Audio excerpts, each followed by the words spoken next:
வண்டியில தாங்க வருவேன். நான் வர மாட்டேன். கைது செய்து உங்க வண்டியில கூட்டிட்டு போறதுக்கு நான் ஒன்றும் தப்பு பண்ணல. அது வேற ஆளை பாருங்க. காவல்துறை பயாசா இருக்காங்க.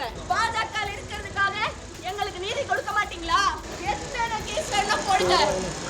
எத்தனை கேஸ் வேணா போடுங்க. தனது பெயரிலேயே ஒரு அறக்கட்டளை நடத்தி வருகிறார் திரைப்பட பாடலாசிரியரும் மக்கள் நீதி மய்யம் கட்சியின் நிர்வாகியுமான சினேகன். கடந்த 2022ஆம் ஆண்டில் சென்னை காவல் ஆணையரகத்தில் நடிகையும் பாஜக மகளிரணி நிர்வாகியுமான ஜெயலட்சுமி மீது புகார் அளித்தார் சினேகன். தன்னுடைய அறக்கட்டளை பெயரில் சமூக வலைதள கணக்கு தொடங்கி பொதுமக்களிடம் ஜெயலட்சுமி பணம் வசூலிப்பதால் தனக்கும் அறக்கட்டளைக்கும் களங்கம் ஏற்பட்டு வருவதாக புகாரில் தெரிவித்திருந்தார் சினேகன்.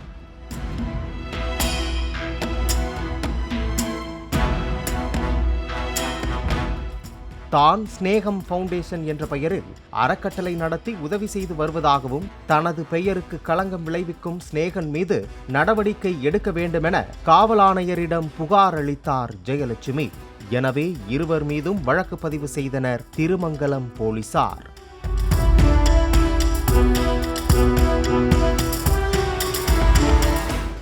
தங்கள் மீதான வழக்குகளை தள்ளுபடி செய்ய கோரி சென்னை உயர்நீதிமன்றத்தில் தனித்தனியாக வழக்கு தாக்கல் செய்தனர் இருதரப்பினரும். அதில் ஸ்நேகன் மீதான வழக்கை ரத்து செய்த நீதிபதி ஜெயலட்சுமிக்கு 50,000 ரூபாய் அபராதம் விதித்தார். ஜெயலட்சுமியின் வீட்டில் போலீசார் சோதனை நடத்தி ஆவணங்களை சரிபார்க்கவும் நீதிபதி உத்தரவிட்டதால் உதவி ஆணையர் வரதராஜன் தலைமையிலான போலீசார் நேரடியாக ஜெயலட்சுமி வீட்டிற்கு சென்று சோதனை நடத்தி அதன் அடிப்படையில் அவரை கைது செய்தனர்.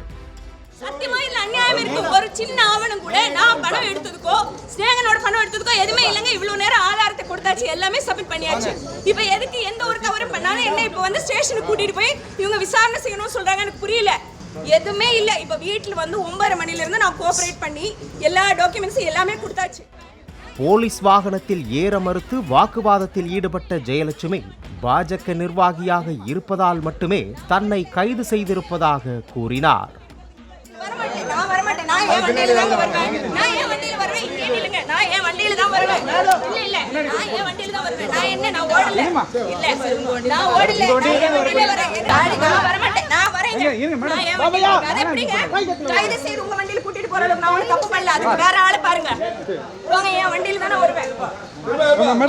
நான் வரேன். அங்கதான் உங்களை ஃபாலோ பண்ணிட்டு வரேன். நீங்க ஏறிக்கோங்க. போலீஸ் ஆபீசர்ஸ் நீங்க வாங்க, என் கூட வண்டியில வாங்க. இந்த பிரச்சனை குறித்து சமாதானம் பேசுவதற்காக 3 முறை ஜெயலட்சுமியை அழைத்ததாகவும் ஆனாலும் தொடர்ந்து தனது அறக்கட்டளைக்கு அவப்பெயர் ஏற்படுத்தும் நோக்கத்தில் நடந்து கொண்டதால் நீதிமன்றத்தை நாடியதாகவும் தெரிவித்தார் ஸ்நேகன்.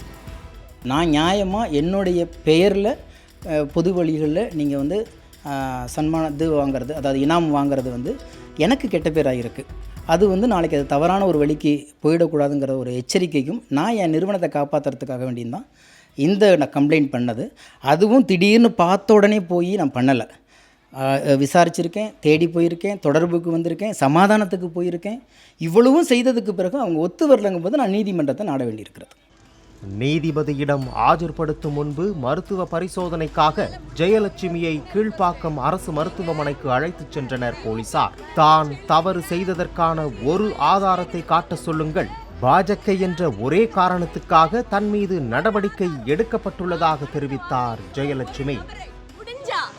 ஒரு ஆதாரத்தை உங்க முன்னாடி ஒரு நபரை கொண்டு வர சொல்லுங்க. நான் பணம் வாங்கிட்டேன். ஒரு ஆதாரத்தை திட்டு கொண்டு வந்து தர சொல்லுங்க. காவல்துறை பயாசா இருக்காங்க. ஸ்நேகம் என்ற ரெஜிஸ்டர் பண்ணிட்டு நான் மக்களுக்கு தொடர்ந்து செயலாற்றி வந்த ஸ்நேகன் ஏதாவது ஒரு விஷயம் பண்ணிருக்கிறது உங்களுக்கு தெரியுமா? யாராவது பார்த்திருக்கீங்களா? ஸ்நேகன் என்ன செஞ்சிருக்கிறாரு கேளுங்க ஸ்நேகனிடம். நான் வந்து மக்களுக்கு சேவை செய்ய வந்திருக்கேன். பணத்துக்காக பதவிக்காக அரசியலுக்கு வரல. பாஜக இருக்கிறதுக்காக எங்களுக்கு நீதி கொடுக்க மாட்டீங்களா?